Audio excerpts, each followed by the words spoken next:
Hello my dear students, a very warm welcome to all of you at Arihant Padhaku. तो कैसे हैं आप सब लोग? I hope all of you are doing absolutely amazing and I am your chemistry mentor Preena, and today we are going to discuss about the very important chapter of class 11th chemistry, that is about the chemical thermodynamics. Okay, तो chemical thermodynamics जो हमारा chapter है वो actual में deal करेगा कि chemically कितना heat में कितना एनर्जी में कन्वर्जन हुआ, क्योंकि थर्मोडायनेमिक्स का मतलब होता है therm means heat and dynamic means changes. तो हीट में कितने चेंजेस केमिकली आए हम इस चैप्टर में डिस्कस करेंगे। ओके, तो आज के लेक्चर में हम कुछ क्वेश्चंस करने वाले हैं which is from a various topics of this chemical thermodynamics. तो वो जो हमारे टॉपिक्स होंगे एक बार सबसे पहले हम उनको समराइज कर लेते हैं। ओके, तो सबसे पहला टॉपिक हम जो इस चैप्टर में कवर करेंगे that will be about heat and work. Apart from that हमें यहाँ पर पढ़ना है एंथैल्पी के बारे में।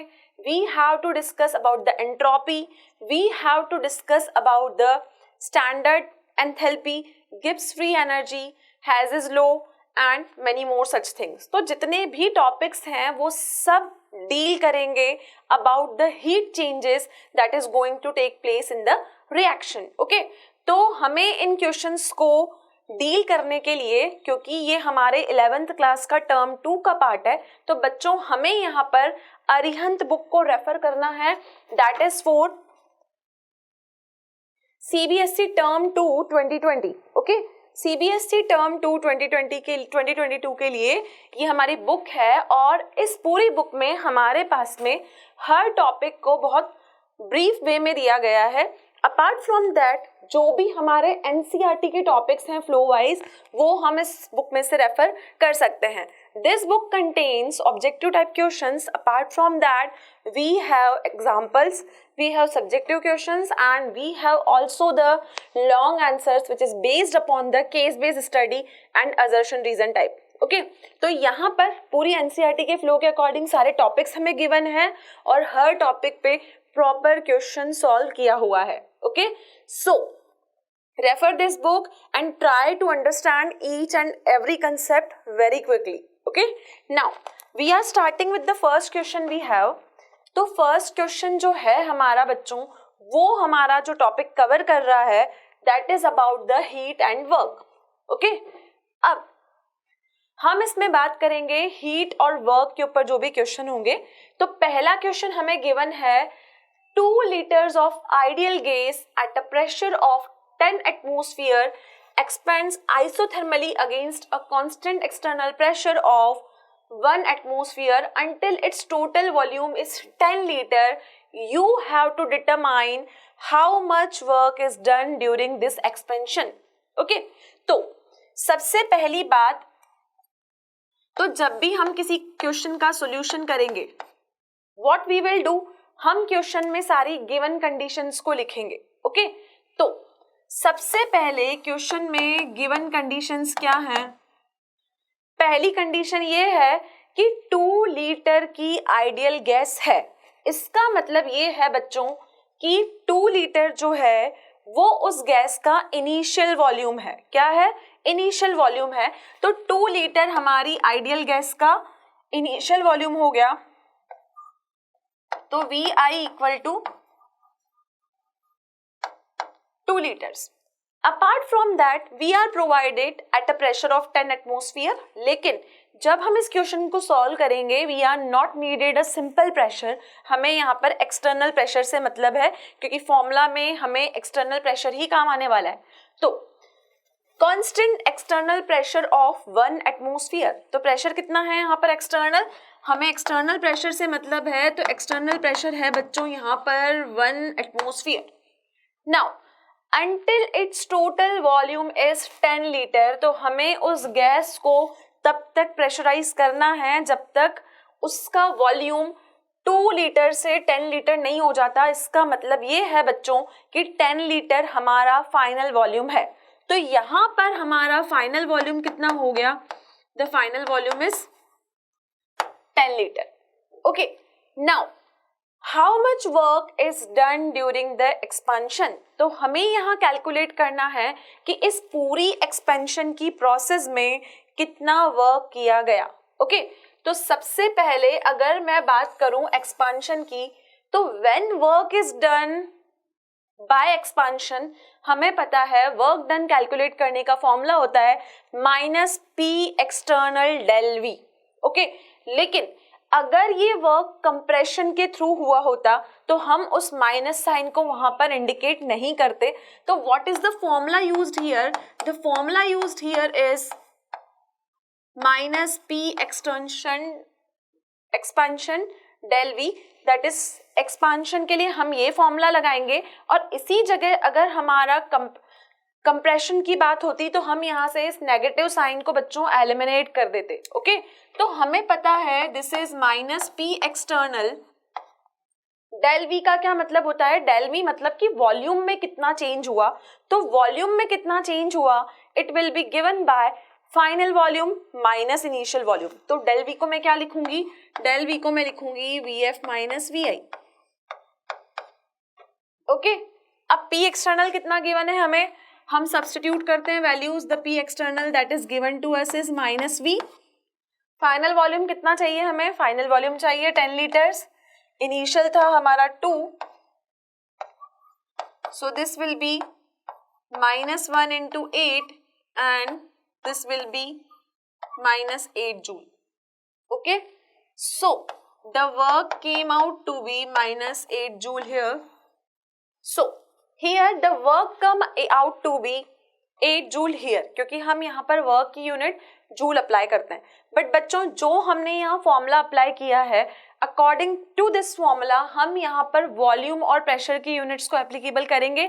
अगर हमें इसको जूल में कन्वर्ट करना है तो हमें यहाँ पर दूसरा मैथमेटिकल एक्सप्रेशन करना होगा। So this work that has been came out here will not be in joule, ये जूल में यहाँ पर हमें नहीं मिलेगा। It may be come in the units of pressure and volume. तो प्रेशर की यूनिट क्या होती है? एटमॉस्फेयर, और वॉल्यूम को हम किस में कैलकुलेट करते हैं? लीटर में। So the unit will be 8 litre atmosphere. Okay, so what is the unit here? The unit here will be 8 litre atmosphere. Clear है? So this is the answer of this simple problem, जिसमें हमने work done का formula apply किया minus P external del V. Is it clear to you? I hope this question has been clear to you. Now I am moving forward to the second question of this category, and the second question is this: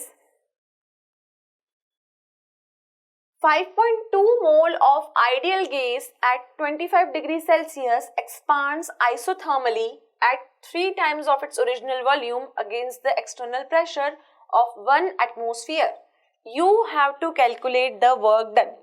तो बच्चों यहाँ भी question में हमें work done ही calculate करना है, but the thing is that हमें ये बोला गया है कि फाइनल जो वॉल्यूम हुआ वो इनिशियल वॉल्यूम का 3 टाइम्स है, बट हमें ये तो पता ही नहीं है कि इनिशियल वॉल्यूम हमारा कितना है।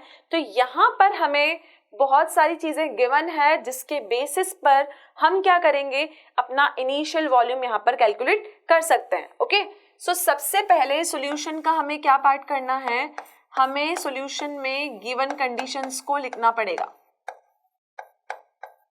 ओके, तो गिवन कंडीशन क्या है? गिवन में हमें ये बताया गया है कि 5.2 मोल प्रेजेंट है गैस के, तो N कितना है 5.2। P एक्सटर्नल से हमें मतलब है, P एक्सटर्नल हमारा 1 एटमॉस्फेयर है, और टेम्परेचर मुझे गिवन है 25 डिग्री सेल्सियस, जिसको मैं अगर कन्वर्ट करूंगी तो हमें इसमें 273 को ऐड करना होगा, and simply you will get here 298 kelvin. Okay, तो फर्स्ट पार्ट में तो बच्चों हमें इतना ही गिवन है, लेकिन फर्स्ट पार्ट में अगर मुझे वर्क कैलकुलेट करना है तो मुझे फॉर्मूला अप्लाई करना पड़ेगा minus P external del V. Okay, this will be given by P external del V को हम लिखेंगे V F minus V I. ये होगा हमारा फर्स्ट क्वेश्चन के लिए फॉर्मूला। लेकिन यहाँ हमें VF और VI नहीं गिवन है, तो सबसे पहले हम इनिशियल वॉल्यूम कैलकुलेट करेंगे। तो हमने जब फर्स्ट चैप्टर डिस्कस किया था तो हमने वहाँ पर आइडियल गैस इक्वेशन के बारे में पढ़ा था, जो number of moles, volume, pressure और टेम्परेचर के बीच में रिलेशन एस्टेब्लिश करती थी। तो हमारी जो आइडियल गैस इक्वेशन होती है वो होती है PV equal to nRT। Okay, अब अगर मुझे यहाँ से वॉल्यूम कैलकुलेट करना है तो I can simply write nRT upon P। Clear है? हम यहाँ से वॉल्यूम कैलकुलेट कर लेंगे। नंबर ऑफ मोल्स बच्चों जो हमें गिवन है वो हमारे 5.2 हैं। R हमारा 0.083 होता है, हमें पता है। टेम्परेचर हमें क्वेश्चन में गिवन है, दैट इज 298 केल्विन, और अपॉन में हम प्रेशर की वैल्यू रखेंगे। The pressure that is given to us is 3 atmosphere, क्योंकि ये प्रेशर 5.2 मोल आइडियल गैस के लिए है, तो it came out to be 3। So on solving this what you will get here, we will get here 42.35 litre. ये हमारा volume आ गया। Clear है? नाउ ये जो वॉल्यूम आया है ये हमारा इनिशियल वॉल्यूम है, और हमसे कहा गया है कि जो इसका फाइनल वॉल्यूम है वो ओरिजिनल वॉल्यूम का 3 टाइम्स है। You can see in the question it is 3 times of the original volume. तो बच्चों ये अगर हमारा VI है तो V फाइनल कितना हो गया, 3 into 42.35. On solving this, what we will get here? 3 5s are 15. It will be 0. It will be 7, and it came out to be 127.05 liter. Okay? तो अब हमारे पास V इनिशियल भी है, V फाइनल भी है, और हम लोग क्या करेंगे, यहाँ पर इसकी वैल्यूज को सब्स्टिट्यूट करेंगे and simply we will get the value of work done here. तो अगर मैं यहाँ पर ये सारी वैल्यूज को सब्स्टिट्यूट करूं तो हम देख सकते हैं कि P एक्सटर्नल हमारा 1 है, VF कितना हो गया 127.05, और यहाँ पर ये आ गया 42.35। अगर मैं 127.05 में से 42.35 को सब्ट्रैक्ट करती हूँ तो what I will get here, I will simply get here 84.30। So it will be minus 84.30, और अभी मैंने बताया कि हम इसकी यूनिट जो होगी वो जूल नहीं लगाएंगे यहाँ पर, क्योंकि ये रिलेशन प्रेशर और वॉल्यूम का है। So we will apply the unit litre atmosphere. Okay, so work done that will be calculated here is minus 84.30 litre atmosphere, और क्योंकि यहाँ पर एक्सपांशन हुआ है so the answer will be negative here. Clear? So ये हमारा first part था जो हमने यहाँ पर सॉल्व किया है। Now I am moving forward to the second part of the question, and the question is saying if the same gas is expands isothermally in a reversible manner, then you have to calculate the value of work done here. तो अब बच्चों हमें क्या बोला है, हमें बोला है कि इस गैस का एक्सपांशन हुआ, लेकिन अब इस गैस का एक्सपांशन कैसे हुआ है, isothermally in a reversible manner. तो this is a kind of reversible isothermal process. तो इसके लिए हमारे पास वर्क डन का एक दूसरा फॉर्मूला है जिसको हम अप्लाई करेंगे, and let's see what is the formula being here. So the value of volume that has been calculated here is 127.05 and we have 42.35. So the second part here is expansion हमारा कैसा है, reversible isothermal. Okay, ये expansion हमारा reversible isothermal expansion है. तो बच्चों यहाँ पर क्या होगा, if the expansion is reversible isothermal, हमें वर्क डन का फॉर्मूला अप्लाई करना होगा -2.303 nRT log VF upon VI. ठीक है, ये हमारा वर्क डन का फॉर्मूला होगा if the process is reversible isothermal process. तो हमें पता है कि ये होगा -2.303, नंबर ऑफ मोल्स हमारे 5.2 थे, ये हमारा 0.083 था, और temperature we have is 298 kelvin log it is 127.05 and it is 42.35.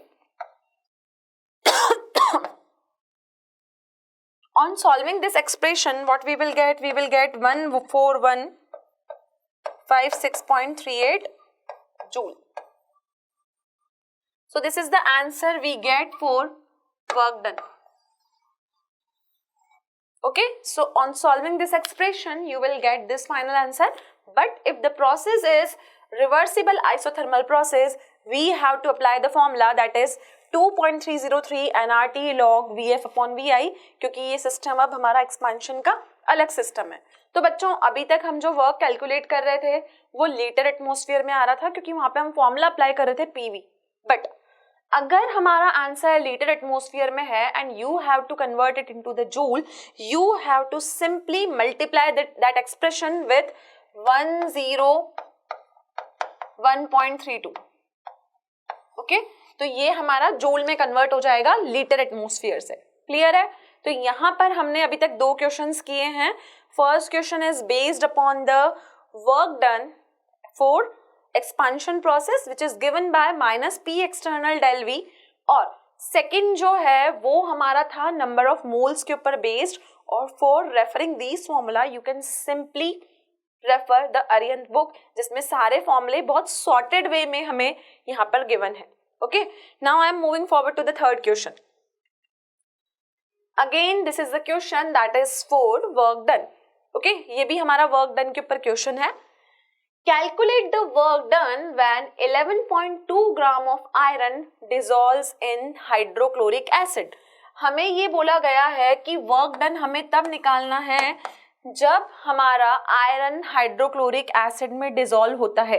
तो हमें पता है कि जब भी आयरन हाइड्रोक्लोरिक एसिड में डिसॉल्व होगा, the reaction that is going to take place here will be this. ये रिएक्शन होगी आयरन की हाइड्रोक्लोरिक एसिड के साथ. जो रिएक्शन होगी, it is going to form ferrous chloride and it will be hydrogen gas that is liberated here. Now the question that is given to अस कि जब 11.2 ग्राम हमारा आयरन डिसॉल्व होता है, तो सबसे पहले बच्चों अगर मुझे इस क्वेश्चन को सॉल्व करना है तो हमें यहाँ पर सबसे पहली चीज जो पता होनी चाहिए that is being here is कि ये हमारे नंबर ऑफ मोल्स को डिटरमाइन करे, क्योंकि हमें यहाँ पर नंबर ऑफ मोल्स एसेंशियल है. तो अगर मैं यहाँ नंबर ऑफ मोल्स कैलकुलेट करूं तो हम यहाँ देख सकते हैं कि आयरन का जो मास होता है वो होता है 56 ग्राम.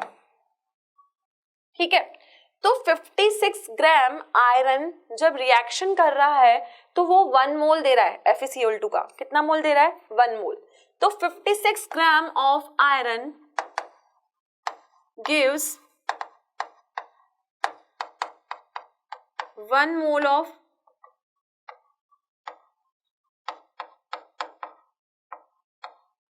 FeCl2.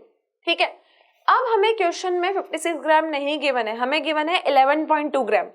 तो 11.2 ग्राम जो होगा वो कितने मोल्स हमें देगा? तो हम यहाँ पर जो मेथड अप्लाई कर रहे हैं वो हम अप्लाई कर रहे हैं यूनिटरी मेथड. ठीक है, तो यूनिटरी मेथड में क्या होता है, 1 को हमें ऊपर लिखना होगा, 56 को नीचे लिखना होगा और 11.2 को हम यहाँ लिखेंगे. ठीक है बच्चों, तो 56 11.2 से 0.2 बार कट जाएगा और आई will get here 0.2 mole. Clear है? तो यहाँ हमने सबसे पहले नंबर ऑफ मोल्स को कैलकुलेट किया है, और वो हमने क्यों कैलकुलेट किया है? क्योंकि हमें फाइनली जो हम फॉर्मूला लगाएंगे वो नंबर ऑफ मोल्स के लिए लगाएंगे. Okay, now number of moles तो मैंने कैलकुलेट कर लिए, दैट इज 0.2 मोल. अब हमें इस क्वेश्चन में अगेन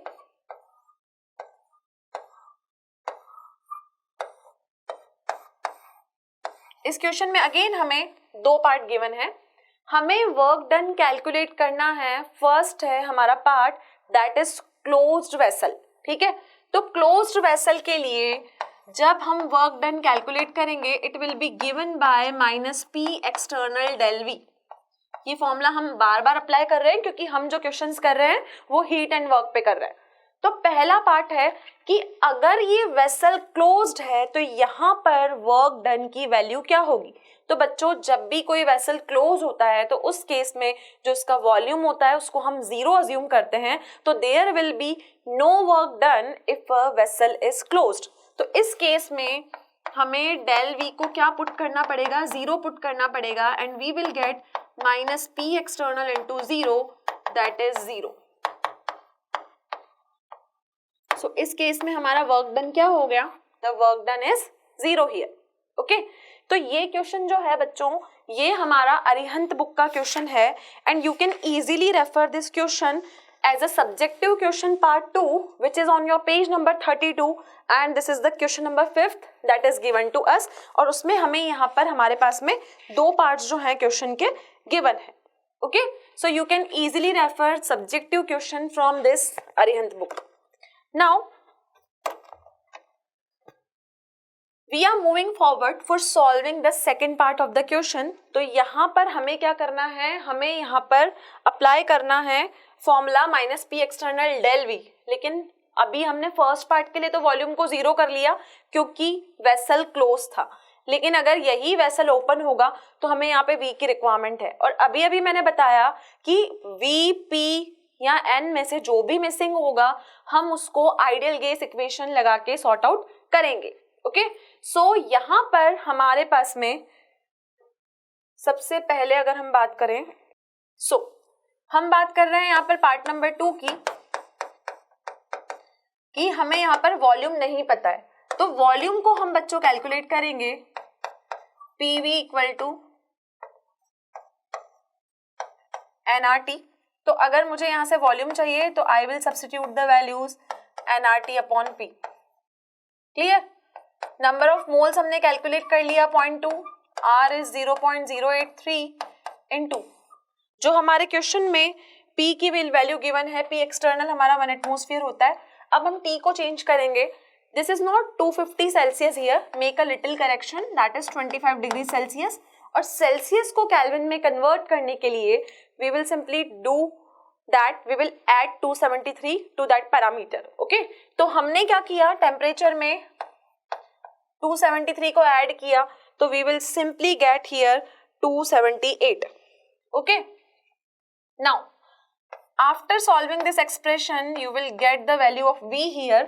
v को निकालने के लिए हमको simply इन सभी टर्म्स को हमें कैलकुलेट करना है। so it will be 4.50 that you will get here। okay, now the work done will be calculated by the formula that is w equal to minus p external del v। ये जो बच्चों यहाँ पर v calculate हुआ है ये actual में हमारा vf माइनस vi है, that is 4.50। Okay, now p external is our -1 और यहाँ पर हमें यहाँ पर वैल्यू मिली है that is 4.50। So the work done will be minus 4.50 litre atmosphere. Okay, so this will be in the liter atmosphere unit, and if I want to convert this liter atmosphere into liters, so this will be multiplied by 101.325। तो अगर हमें work done को convert करना है तो ये वाला जो हमारा आंसर होगा it will came in the units of joule. तो सिंपली हमें क्या करना होगा, हमें 101.325 को 4.50 से यहाँ पर इंटू करना होगा, then you will get the value of work done in joule, not in litre atmosphere. Okay, so these are some of the questions that we have discussed from our topic that is heat and work। और simply मैं ये कहूँगी कि हमने यहाँ पर 2 फॉर्मूलों को refer किया। The first one is W equal to minus P external del V, and the second thing that we have taken is PV equal to nRT, जहाँ पर हमने जो भी पैरामीटर मिसिंग था उसकी वैल्यू को हमने कैलकुलेट किया। Now we are moving forward to the next topic, and the next topic is about the enthalpy।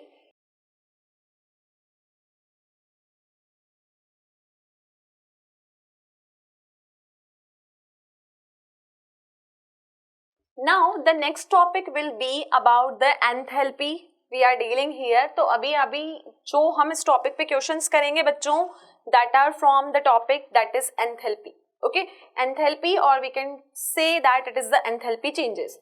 तो सबसे पहले जो मुझे फर्स्ट क्वेश्चन यहाँ गिवन है, the enthalpy change for a reaction 4H gives 2H2 is 869.6 kilojoule. तो यहाँ हमें ये एंथैल्पी चेंज की वैल्यू गिवन है. The dissociation energy of H bond H is. तो हमें यहाँ पर H बॉन्ड H की डिसएसोसिएशन एनर्जी को कैलकुलेट करना है. तो बच्चों हमें ये पता है कि 4H जो है वो गैसियस स्टेट में अगर हमें 2H2 देता है, वो भी गैस है, तो उसके लिए यहाँ पर डेल की वैल्यू है -869.6 किलोजूल. ठीक है, लेकिन हमें H बॉन्ड H की डिसएसोसिएशन एनर्जी निकालनी है, तो हमें इस रिएक्शन को रिवर्स करना पड़ेगा क्योंकि हमें 2H2 इधर चाहिए. तो 2H2 गैसियस फॉर्म में हमें अगर 4H देगा तो ये रिएक्शन रिवर्स हो गई. तो रिवर्स हो गई तो यहाँ पर हमारा जो एंथैल्पी चेंज है उसका साइन भी रिवर्स हो जाएगा. तो यहाँ अब हमारा एंथैल्पी चेंज कितना हो जाएगा, 869.6 किलोजूल, जो कि पॉजिटिव में होगा. अब हमें यहाँ क्या कैलकुलेट करना है, H बॉन्ड H की डिसएसोसिएशन एनर्जी कितनी होगी. तो H बॉन्ड H की डिसएसोसिएशन एनर्जी कितनी होगी वो कैलकुलेट करने के लिए हम एंथैल्पी चेंज को 2 से डिवाइड कर देंगे, क्योंकि ये हाफ होगा तो वही इन दोनों की डिसएसोसिएशन एनर्जी होगी. तो यहाँ डिसएसोसिएशन एनर्जी हम कैसे कैलकुलेट करेंगे, you can say that dissociation energy will be given bye, हमें इस डेल को हाफ करना होगा. So whenever I am going to divide this 869.6 by 2, what I will get here 424.8 kilojoule. तो ये हमारी डिसएसोसिएशन एनर्जी कैलकुलेट हो गई for the H bond H. तो सिंपली हमें क्या करना है, एंथैल्पी को 2 से डिवाइड करना है, then only you will get the dissociation energy for that particular reaction. Clear? Now let's move forward to the next question, which is also dependent upon the enthalpy change. Now the question is saying the enthalpy of formation of carbon monoxide and steam are given and given respectively. तो हमें यहाँ पर carbon dioxide के formation की और steam के formation की, carbon dioxide नहीं, कार्बन मोनोऑक्साइड के फॉर्मेशन की और स्टीम के फॉर्मेशन की, दोनों की बच्चों हमें यहाँ पर एंथैल्पी गिवन है. तो सबसे पहले हम क्या करते हैं, इन दोनों के मैन्युफैक्चरिंग रिएक्शन लिख लेते हैं कि ये दोनों मिलके रिएक्शन क्या बनाएंगे. तो हमें पता है कि जब CO के साथ रिएक्शन करता है तो CO बनाता है. ठीक है, ऐसा ही कुछ होगा. सिमिलरली हमें यहाँ पर इसको करना होगा फॉर्मेशन ऑफ स्टीम. स्टीम क्या होती है, स्टीम हमारा वाटर होती है. ये तो हो गया कार्बन मोनोऑक्साइड और स्टीम हमारी वाटर होगी. तो H2O कैसे बनेगा, H2O will be formed as 2 hydrogen and 1 oxygen. ठीक है, इस रिएक्शन को हम बैलेंस करके भी लिख सकते हैं. बट हमें क्या गिवन है, हमें ये गिवन है कि इस कार्बन मोनोऑक्साइड के फॉर्मेशन की एनर्जी इतनी है और इस स्टीम के फॉर्मेशन की एनर्जी इतनी है. क्लियर? तो कार्बन मोनोऑक्साइड और स्टीम के फॉर्मेशन की हमें यहाँ पर वैल्यू दे दी है. अब हमें क्या कैलकुलेट करना है, calculate the heat of the reaction when a steam is passed over a Coke. इस कोक के ऊपर अगर इस स्टीम को पास किया तो दोनों की रिएक्शन में एंथैल्पी कितनी होगी. सो this is our equation number 1 and this is our equation number 2. तो अगर मैं इन दोनों रिएक्शंस को कंबाइन करूं, इट मींस हमें बोला है कि हमें कोक में स्टीम को पास करना है and you will get here carbon plus hydrogen. ठीक है, तो ये रिएक्शन हमारी फॉर्म हो गई इन दोनों के कॉम्बिनेशन से. लेकिन हमें ये बताना है कि अगर स्टीम को हम कोक में पास करेंगे तो वहां पर एंथैल्पी चेंज कितना होगा. तो बच्चों हमने देखा कि ये वाला फैक्टर इधर आएगा तभी हमारी ये रिएक्शन पूरी कंप्लीट होगी. तो अगर मुझे ये निकालना है इस रिएक्शन की हीट, तो मुझे क्या करना होगा, सेकेंड वाली रिएक्शन में से, that is the formation of steam में से कार्बन मोनोऑक्साइड वाली रिएक्शन को माइनस करना होगा. So it came out to be -243.0 minus 1105 kilo joule. Okay, तो हम इन दोनों पैरामीटर्स को माइनस कर लेंगे, then only you will get the heat that is required for the accomplishment of this reaction. तो हमें क्या करना होगा, यहाँ पर माइनस माइनस प्लस हो गया, 1105 में से हम यहाँ पर 243 को सब्ट्रैक्ट कर लेंगे, it we will get 5326 and here I will get 8. तो हमें यहाँ पर मिल गया 862 जूल. तो ये हमें इतनी हीट और वी कैन से इतनी स्टीम चाहिए जो कि हम इस रिएक्शन को अकम्प्लिश कर पाए. Easy question we have. Okay, now let's move forward to the last question of this category. और अगेन जो है वो हमें एंथैल्पी फॉर्मेशन के ऊपर ही क्वेश्चन गिवन है. तो पहले मैं क्वेश्चन में गिवन क्या है वो लिख लेती हूँ.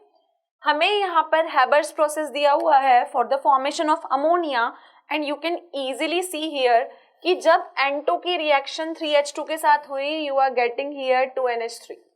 ठीक है, और इस 2NH3 के लिए हमें 92.4 kilo joule per mole negative में एंथैल्पी गिवन है. What is the standard enthalpy for the formation of NH3 gas. हमें NH3 गैस के लिए स्टैंडर्ड एंथैल्पी रिएक्शन लिखनी है. तो बच्चों हमें क्या करना होगा, हमें यहाँ पर स्टैंडर्ड एंथैल्पी निकालने के लिए इसकी स्टैंडर्ड इक्वेशन लिखनी पड़ेगी. तो हमें पता है कि जब हम N2 की रिएक्शन 3H2 के साथ करवाते हैं तो we will get 2NH3 here, ammonia बनता है. ठीक है, लेकिन अगर मुझे यहाँ पर 2 मोल की जगह अमोनिया का 1 ही मोल चाहिए तो मुझे क्या करना पड़ेगा, इसको करना पड़ेगा हाफ N2, इसको करना पड़ेगा 3/2H2, then we will gate NH3. ये इसकी स्टैंडर्ड रिएक्शन होगी if we are getting the 1 mole of ammonia. अब हमें यहाँ निकालना है स्टैंडर्ड एंथैल्पी ऑफ फॉर्मेशन. तो स्टैंडर्ड एंथैल्पी ऑफ फॉर्मेशन कैसे कैलकुलेट होगी कि हमने यहाँ पर अमोनिया के पहले 2 मोल्स थे, उन 2 मोल्स को जस्ट हाफ कर दिया, तो हमारी ये जो वैल्यू है that is del R H naught, हमें इसको भी हाफ करना होगा, then only you will get the standard enthalpy for formation. तो ये क्या होगी, it will be -92.4 divide by 2, that is 2 4s are 8, 2 6s are 12 and this will be -46.2 kilojoule per mole. Okay, so this will be the solution of this problem and this is the question, that is unsolved subjective question from your Arihant book. So you can just refer that book for solving such type of questions जो कि हमारे enthalpy changes के ऊपर depend थे. तो simply हमने क्या किया था इस क्वेश्चन में, हमें एक अमोनिया के फॉर्मेशन के लिए रिएक्शन दी हुई थी लेकिन हमें स्टैंडर्ड एंथैल्पी निकालनी है. तो हमने यहाँ 1 मोल अमोनिया के लिए स्टैंडर्ड एंथैल्पी को कैलकुलेट किया and it came out to be -46.2 kilo joule per mole. Okay, so these are some of the questions from enthalpy. I hope these questions are clear to you and for clearing your more concept just refer that book. Okay, now the next question will be from our laws of thermodynamics. Okay, we are just doing the question from laws of thermodynamics. We have actually the 3 laws for thermodynamics, but mostly the question may arise in the exam from your first law and second law. So let's deal the questions here. So our next questions will be from the laws of thermodynamics we have. Okay, so for just referring the laws of thermodynamics, just refer the Arihant book and here you will get the 3 laws there. So this is the book from which you can refer the 3 laws and the 3 laws that is given to you will be given on our page number 25, 26 and you have 3 laws that are given here. Okay, तो जो हमारा first वाला law है बच्चों, first law हमें given है page number 1 पे, that is del U equal to Q plus W. जो सेकेंड लॉ है हमारा वो हमारा गिवन है पेज नंबर 26 पे, that is delta S universe will be that's del system plus del surrounding, और lastly limit S del tend to 0 will be equal to 0. This is the entropy relation which approaches to 0 when the absolute zero of temperature is approached. तो ये हमारे तीनों laws हैं जो 23 से 26 page के बीच में हमें गिवन है, तो तीनों लॉज का मैथमेटिकल स्टेटमेंट हमें पता होना चाहिए. So just refer that book. Okay. So here I am just solving these questions. In the process 7070.1 heat is absorbed by the system and 3940 of the work is done by the system. You have to calculate the internal energy of the process. तो सबसे पहले question में given क्या है हम वो लिख लेते हैं. बच्चों गिवन ये है कि heat is absorbed by the system, तो heat क्या होगी हमारी, heat होगी हमारी डेल H, तो ये हो गई हमारी 701 जूल, और वर्क डन हो गया हमारा 394 जूल. ओके, तो हीट को हम यहाँ H से नहीं लिखेंगे, एक्चुअल में हम हीट को यहाँ पर थर्मोडायनेमिक्स में Q से डिनोट करते हैं. Okay, so this term will be your Q. तो ये हमें Q गिवन है. क्लियर? अब हमें क्या करना है, हमें ये पता है कि heat is absorbed by the system, तो हमें यहाँ पर प्लस साइन लगाना पड़ेगा, और रीजन क्या लिखना पड़ेगा, that heat is absorbed by the system. Okay. Next is work is done by the system. ये work by the system हुआ है, तो मुझे यहाँ पर work को नेगेटिव करना पड़ेगा. So this is work is done by the system. तभी हमने इसको नेगेटिव लिया. क्लियर? अब बच्चों हमें यहाँ पर इंटरनल एनर्जी निकालना है, that is change in internal energy, and change in internal energy will be given by del U. तो मुझे यहाँ पर डेल यू कैलकुलेट करना है. क्लियर? तो डेल यू कैलकुलेट करने के लिए हमें यहाँ पर अप्लाई करना होगा फर्स्ट लॉ ऑफ थर्मोडायनेमिक्स. हमें क्या अप्लाई करना होगा, we have to apply first law of thermodynamics. अब हमारा फर्स्ट लॉ ऑफ थर्मोडायनेमिक्स क्या कहता है, del U equal to Q plus W. The internal energy change will be given by heat plus work done. Okay, तो यहाँ पर हमारी heat है 701. क्लियर? और प्लस हमारा जो वर्क है वो नेगेटिव में है, तो हमें क्या करना होगा, सिंपली यहाँ पर 701 में से 394 को सब्ट्रैक्ट करना होगा, and I am getting here 7, 9 minus 9 0, and it came here 6 3, so it will be 307, and you can see कि Q और W की यूनिट जूल में है, तो यहाँ हमारा डेल U भी जूल में कैलकुलेट होगा. So del U came out to be 307 joule. Okay, तो यहाँ पर हमने क्या किया, यहाँ बच्चों हमने फर्स्ट लॉ ऑफ थर्मोडायनेमिक्स को अप्लाई किया, and we have calculated the value of del U here. Okay, now here it is given the second question, and let's see what the second question is saying. 10 grams of argon is compressed isothermally and reversibly at a temperature of 27 degrees Celsius. हमें temperature given है 27 degree Celsius. तो सबसे पहले हम क्या करते हैं, इसको केल्विन में कन्वर्ट कर लेते हैं. हम इसमें 273 को प्लस करवा देते हैं, तो इट will be 298 kelvin. Okay, from 10 litre to 5 litre, तो इसका मतलब इसका इनिशियल वॉल्यूम था 10 लीटर और फाइनल वॉल्यूम हो गया 5 litre. Calculate Q, W, del U and delta H for the process. R is given here and you have to be provided with the atomic weight of argon and the value of log 2. ठीक है.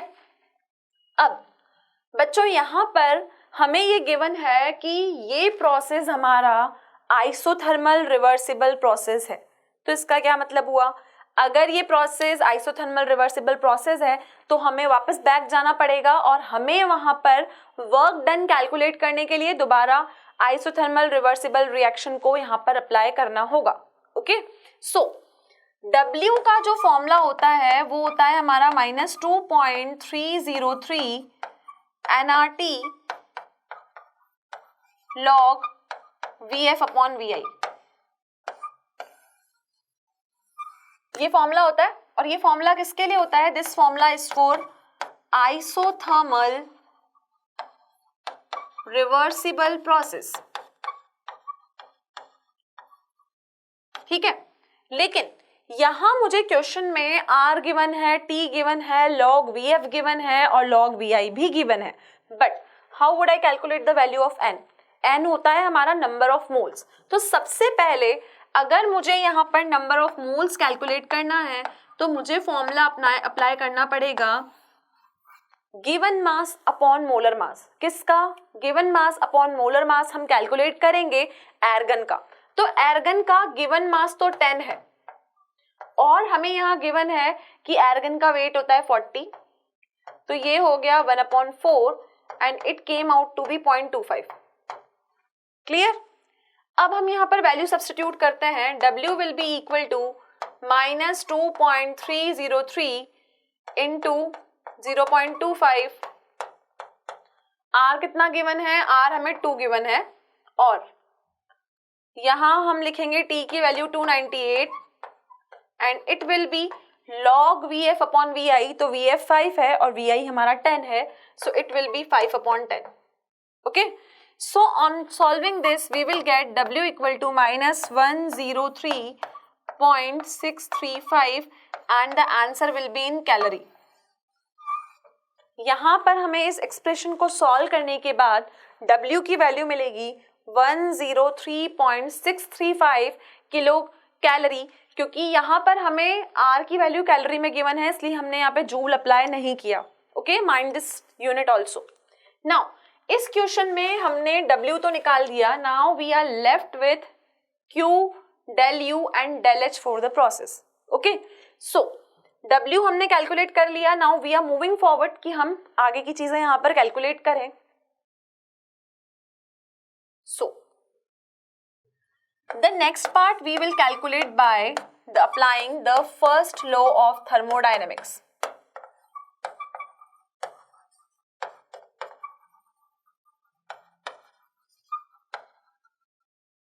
अब हमारा first law of thermodynamics क्या कहता है कि del U will be calculated by Q plus W. Okay, इतना clear है. अब क्योंकि ये प्रोसेस आइसोथर्मल प्रोसेस है तो आइसोथर्मल प्रोसेस में हमारा इंटरनल एनर्जी चेंज जो होगा वो 0 होगा. So it will be 0 equal to Q plus W and Q will be equal to -W and it will be -103.635. तो यहाँ से हमारा Q कितना आ गया?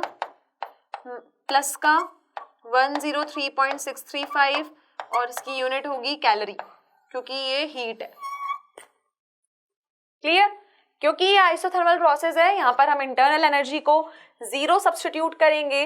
देन हमारा Q भी आ गया, del U भी आ गया, W भी आ गया. तो बच्चों ये जो क्वेश्चन है ये हमारी अरिहंत बुक का सब्जेक्टिव टाइप क्वेश्चन का अनसॉल्व क्वेश्चन है. You can see and you can easily refer page number 8 for this. Okay, तो अब इसमें हमने क्या किया? Q, W और del U तो निकाल लिया, लेकिन हमें यहाँ पर एक और चीज गिवन है, हमें यहाँ पर del H भी निकालना है. Okay, so for simply calculating this हमें पता है कि यहाँ पर जो हमारा PV है वो कांस्टेंट है. कांस्टेंट का मतलब ये है कि जो हमारा P1 V1 है वही हमारा P2 V2 है. Okay, so this del H will be given by del E plus P del V. इस एक्सप्रेशन से हम यहाँ क्या करेंगे? हम यहाँ पर del H की वैल्यू को यहाँ पर कैलकुलेट करेंगे and you can see here del H will be given by, ये एनर्जी हमारी 0 थी और ये P del V भी हमारा 0 था. So this del H came out to be 0 in this case. क्योंकि पी डेल वी कांस्टेंट है तो उसको हम 0 सब्स्टिट्यूट करेंगे, और डेल एच जो कि हमने कैलकुलेट कर लिया, जो हमारी इंटरनल एनर्जी है डेल ई वो 0 रहेगी। सो हमने यहाँ चारों पैरामीटर्स की वैल्यू कैलकुलेट कर ली। First is the work done, that is -103.635 calorie. Del U हमारा 0 आया। उसके बाद हमने W की Q की वैल्यू कैलकुलेट की जो वर्क डन से जस्ट अपोजिट आई, that is in the positive, and del H हमने कैलकुलेट किया जो अगेन हमारा 0 आ गया। क्लियर? तो ये कुछ क्वेश्चंस थे जो हमने डील किए from the laws of thermodynamics. Now I am moving forward to the next topic and let's see what our next topic is.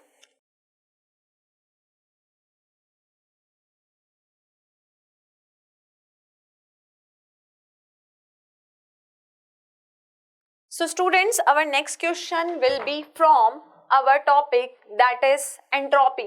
Okay, so entropy पे अब हम questions कर रहे हैं and the first question that is given to us is, हमें given है 4Fe plus 3O2 मिलके form कर रहा है 2Fe2O3. Okay, तो सबसे पहले अगर हम देखें तो हमारा 4Fe that is solid plus 3O2 that is gas is giving you 2Fe2O3, okay, which is also a solid. और हमें इसके लिए एंट्रोपी चेंज गिवन है that is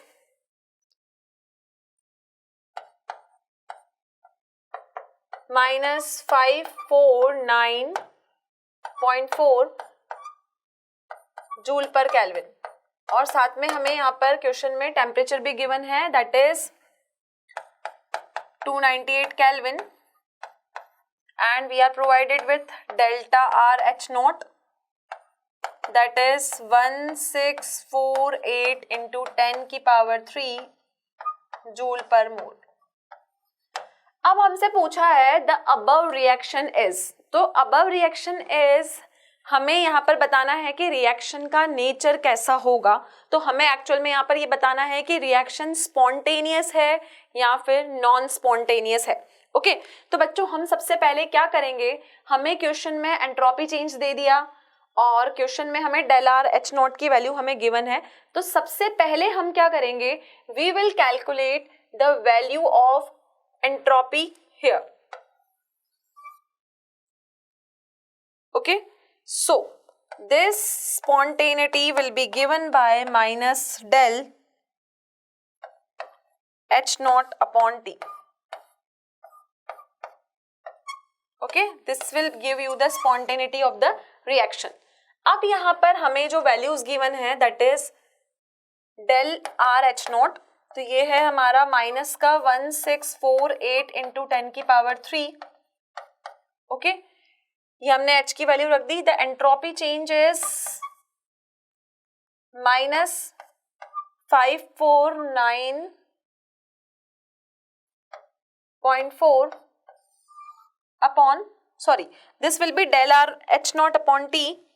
तो यहाँ पर ये हमारी वैल्यू हो गई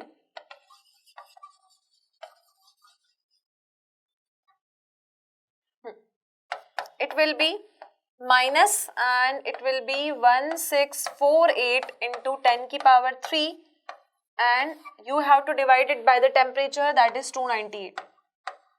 Okay, so on dividing this expression what I will get here, I will get here minus 55. On dividing it by 298 we will get here it will be 553 approx something 0.2 kilojoule per mole.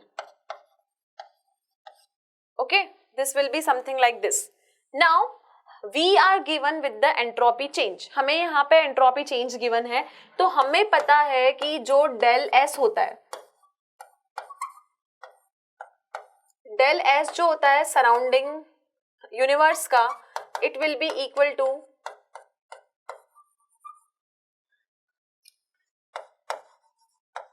del S system plus del surrounding. Okay, this will be the expression for del S universe. del S universe होता है del system plus del surrounding. तो हमें यहाँ पर del S हमने calculate कर लिया है.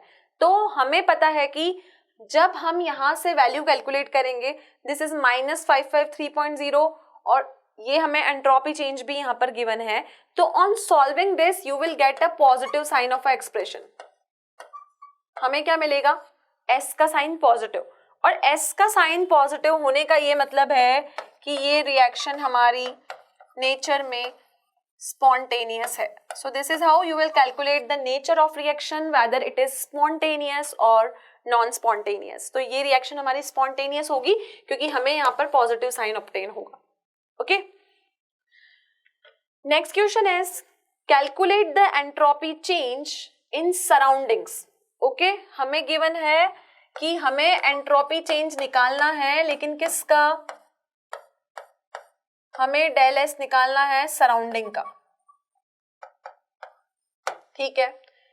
When 1 mole of H2O liquid is formed under the standard condition, that is del R H naught equal to -286 kilojoule per mole.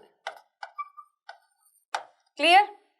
अब होगा क्या यहाँ पर? हमें एंट्रोपी चेंज सराउंडिंग का कैलकुलेट करना है.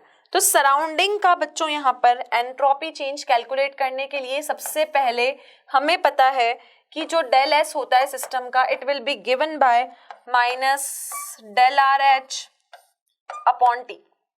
यहाँ हमें del R H naught given है, दैट इज -286, और हमें ये भी बताया गया है कि यहाँ पर हमें स्टैंडर्ड कंडीशन को लेना है. इट मीन्स हमें टेम्परेचर को 27 डिग्री सेल्सियस रखना है. So temperature will B 298. Okay, so this came out to be -0.9597. अब हमें ये निकालना है कि एंट्रोपी चेंज यहाँ पर. सो we have 1 mole of H2O that has to be converted into liquid. तो हमने यहाँ पर del S को कैलकुलेट कर दिया. that will be -0.9597 joule mole inverse. Okay, now what we have to calculate here, हमें ये बताना था कि इसके फॉर्मेशन का, that is H2 plus O2, that is giving you 2H2O in liquid state. तो ये liquid state में हमें यहाँ पर del R H नॉट की वैल्यू -286 किलो जूल पर मोल गिवन थी. ओके, तो बच्चों यहाँ क्या था? जब हम इस रिएक्शन को करवाएंगे the heat is absorbed by the system. तो हमें इस रिएक्शन को रिवर्स करना पड़ेगा. तो जब मैं इस रिएक्शन को रिवर्स करूंगी तो डेल आर एच नॉट का जो मेरे पास साइन होगा वो हमारा पॉजिटिव हो जाएगा. ठीक है, तो अगर वो पॉजिटिव हो जाता है तो मुझे इसको भी पॉजिटिव रखना है, and my answer will be in the positive units here. तो आंसर हो गया हमारा 0.9597 यूनिट. लगाना हमारे लिए बहुत एसेंशियल है यहाँ पर. ये हमारा क्वेश्चन नंबर 16 है, जो कि हमारा सब्जेक्टिव टाइप का क्वेश्चन है. So it will be in joule, kilo inverse, mole inverse. लेकिन अगर मैं इसको स्टैंडर्ड यूनिट में कन्वर्ट करूं तो आई will get here 9.597 kilo joule mole inverse. Okay, so this will be the final answer for this entropy.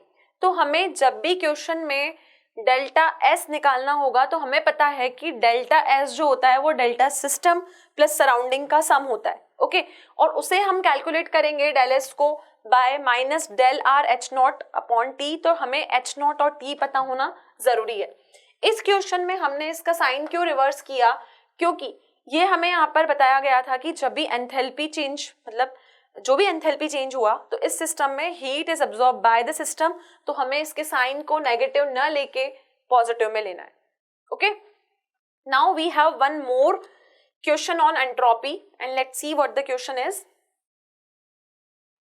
This is the question being given to us. हमें बताया है कि 4Fe प्लस 3O2. ओके, यहाँ conditions हमें कुछ और given है. Oxidation दिया हुआ है हमें आयरन का, that is 4Fe plus 3O2 gives you 2Fe2O3. ये रिएक्शन हमें गिवन है. हमें बोला है कि एंट्रोपी चेंज हमारा इतना है, एंट्रोपी चेंज इतना है. So it will be del S minus 549.4 joule per kelvin. Temperature given है बच्चों हमें यहाँ पर 298 kelvin. In spite of negative entropy change of this reaction, why is this reaction spontaneous? क्योंकि इसका एंट्रोपी चेंज नेगेटिव है, फिर भी ये रिएक्शन स्पॉन्टेनियस क्यों है, हमें ये प्रूव करना है। और हमें इस रिएक्शन के लिए del R H naught given है विच इज -1648 इंटू 10 की power 3 joule per mole. Clear? ये पैरामीटर्स हमें यहाँ गिवन है। तो हमें पता है कि अगर हमें डेल एस निकालना है so it will be given by del R H naught T negative में, तो -1648 इंटू 10 की power 3 that has to be divided with 298। Okay, तो ये हमारा डेल एस आ जाएगा। क्लियर? अब हमें ये पता है कि जो हमारा डेल एस होता है यूनिवर्स का, वो होता है हमारा del system plus del surrounding. Okay, ये हमारा del system plus del surrounding होता है। अब अगर मैं यहाँ पर माइनस माइनस इसको सॉल्व करूंगी तो ये प्लस आएगा, और ये वैल्यू हमारी एंट्रोपी चेंज की नेगेटिव है, तो प्लस माइनस माइनस होगा लेकिन साइन हमारा बड़े नंबर का आएगा, तो sign will be positive here. Okay, जब हम इस क्वेश्चन को सॉल्व करेंगे, let's do the question here. So when you solve this question, you will get here 5530 kilojoule पर मोल, और 5530 में से जब हम 549.4 को, जो कि एंट्रोपी चेंज है, सब्ट्रैक्ट करेंगे, we will get the positive sign here, and this positive sign indicates that the reaction is spontaneous. Clear? तो एंट्रोपी में बच्चों एक्चुअल में हमें दो फॉर्मूलों को यहाँ पर इंपॉर्टेंट कंसिडरेशन देना है, and for more details you can refer our book that is Arihant. Okay, वहाँ पर हर फॉर्मूला, हर लो बहुत सिस्टमैटिक मैनर में गिवन है according to our NCERT flow. तो एंट्रोपी के लिए हमें ये याद रखना है कि डेल्टा एस जो होता है यूनिवर्स का, it is del system plus del surrounding, और दूसरा अगर हमें एंट्रोपी चेंज कैलकुलेट करना है, it will be given by del R H naught upon T. सिर्फ एंट्रोपी के लिए हमें ये दो फॉर्मूले याद रखने हैं, and we will simply get the easy solution of this questions. Okay, now we have one more topic in our chapter that is about the Hess's law, और अब हम जो क्वेश्चन करेंगे which is completely depend upon the Hess's law. Okay, so Haze's law will give you the sum of all the heats, and it will not going to be depend upon what path the reaction is followed, and we will simply get the constant heat after summing up all the energies here. Okay, so the question is saying use the following data to calculate delta lattice H naught for NaBr and delta sublimation del H naught for sodium metal is given here, ionization enthalpy is given here, electron gain enthalpy is given here, bond dissociation energy of bromine is given here, and delta FHN naught for NaBr is given here. तो हमें यहाँ पर बहुत सारे parameters given हैं। तो सबसे पहले बच्चों हमें क्या करना पड़ेगा, इस क्वेश्चन को सॉल्व करने के लिए सबसे पहले हम इसकी बॉन्ड हेबर साइकिल बना लेते हैं। Okay, bond Haber cycle will going to show you कि how this process is accomplished here. सबसे पहले हमें NaBr बनाना है, तो हमें सोडियम मेटल का del sublimation H naught given है। तो ये Na मेटल था, ये सोडियम का मेटल था, ये सोडियम का मेटल सोडियम गैस में कन्वर्ट हो गया, तो इसके लिए हमें जो एनर्जी लगी ये 108.4 किलोजूल पर मोल लगी। ठीक है, अब यही सोडियम हमारा आयन में कन्वर्ट हुआ, तो जब ये आयन में कन्वर्ट हुआ तो ये Na पॉजिटिव बन गया। तो इस Na पॉजिटिव को बनने के लिए हमारी जो एनर्जी लगी वो थी 496 मोल इनवर्स। ठीक है, तो दिस इज हाउ Na की साइकिल कैसे चली। अब सिमिलर केस में अप्लाई करूं ब्रोमीन के लिए।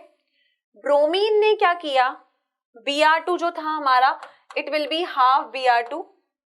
सबसे पहले हमें इसकी इलेक्ट्रॉन गेन एंथैल्पी गिवन थी, that is -325 kilo joule per mole. ठीक है, उसके बाद ब्रोमीन ने अपना बॉन्ड डिसोसिएट किया, तो इसकी जो Br की एनर्जी है वो हो गई हमारे पास में 192 किलो जूल पर मोल। और इन दोनों ने मिलके जो प्रोडक्ट बनाया वो था हमारा NaBr। ठीक है, वो NaBr था बच्चों हमारा -360 kilo joule per mole. Clear है? So this is how you can draw the बॉन्ड Haber cycle for the entire process that is given to us. और एंटायर प्रोसेस जो हमें यहाँ गिवन है वो हमारी NaBr की ही गिवन है। Okay, now the thing is that कि हमें इस पूरे एनर्जी चेंज के लिए डेल लेटिस H नोट को कैलकुलेट करना है। तो हम यहाँ क्या अप्लाई करेंगे? We will simply apply the Hess's law. हम क्या अप्लाई करेंगे? हेजेस लॉ को अप्लाई करेंगे। अब हमारा जो हेजेस लॉ होता है वो हमें ये डेल्टा लेटिस H नोट दे देगा। तो ये होता है del R H, del F H naught will be equal to, सबसे पहले हमें लिखना पड़ेगा del of sublimation plus ionisation enthalpy. Okay, then we have to write the del of bond dissociation, then you have to write the electron gain enthalpy, that is del Eg, and lastly you are given with the U जो del H है हमारे lettuce के लिए, तो हमें ये यहाँ से मिलेगा। ओके, अब मुझे क्या करना है? del F H नोट मेरा क्वेश्चन में गिवन है, that is -360.1, इसको मैंने सब्स्टिट्यूट कर दिया। सब्लिमेशन की जो हमारी एनर्जी है वो है 108.4 प्लस जो हमारी आयोनाइजेशन एंथैल्पी है वो है 496। अब बच्चों हमें यहाँ पर बॉन्ड डिसोसिएशन एंथैल्पी ब्रोमीन की दी हुई है, तो ये Br2 की गिवन है, लेकिन हमारा यहाँ पे हाफ Br2 यूज में आ रहा है। ठीक है, तो इसको हमें हाफ करना पड़ेगा, that is 192/2 and what I will get here, हमें मिलेगा यहाँ 96, तो हमें इसको 96 रखना पड़ेगा। इलेक्ट्रॉन गेन एंथैल्पी हमारी नेगेटिव में है, तो इट विल बी -325 प्लस U मुझे यहाँ से कैलकुलेट करना है। Okay, so whenever I am going to calculate U from here, the value of U came out to be 735.5 kilojoule per mole. 735.5 kilojoule per mole. This is the answer for energy I am getting from here. Okay, तो ये जो U निकला है ये हमारा del lattice H note है जो कि हमारी एनर्जी है which we have calculated by the Hazes law.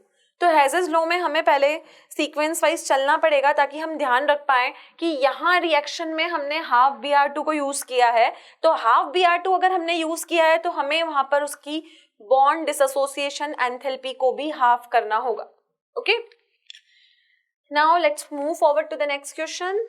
Hedges law is based on, ये हमारा वेरी शॉर्ट टाइप क्वेश्चन यहाँ पर है कि हमारा हेजेस लॉ जो है वो किस चीज के ऊपर बेस्ड होता है। सो its answer will be very simple. The Hazes law is completely based on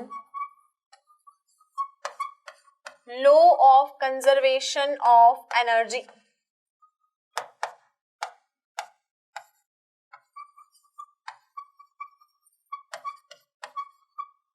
Hazes law हमारा किसके ऊपर बेस्ड है? Hazes law बच्चों हमारा बेस्ड है law of conservation of energy के ऊपर।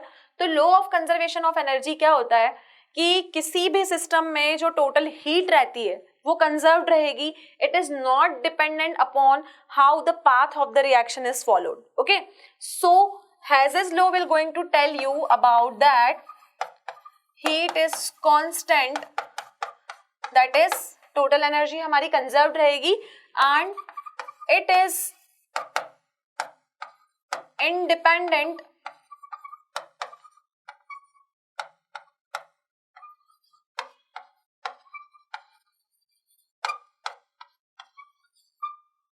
of path followed.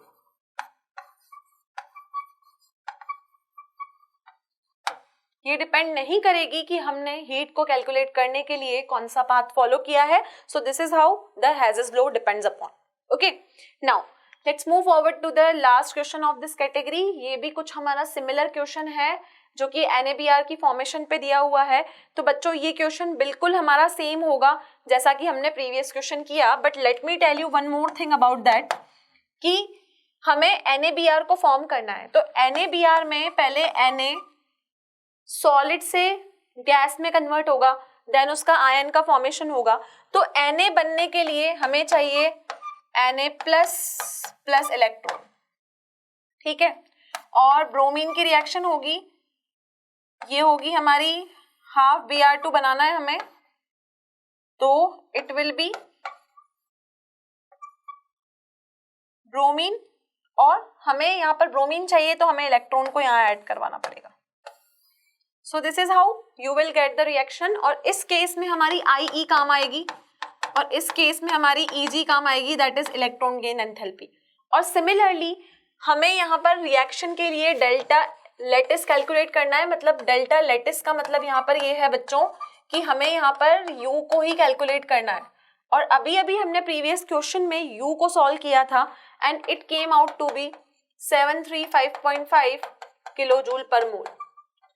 ये हमारा सेम हेजेस लॉ का क्वेश्चन है, लेकिन ये जो गिवन है ये हमें डिफरेंट पैरामीटर्स के साथ यहाँ पर गिवन है. Okay, so this is all about the Hess's law. तो एक्चुअल में हमने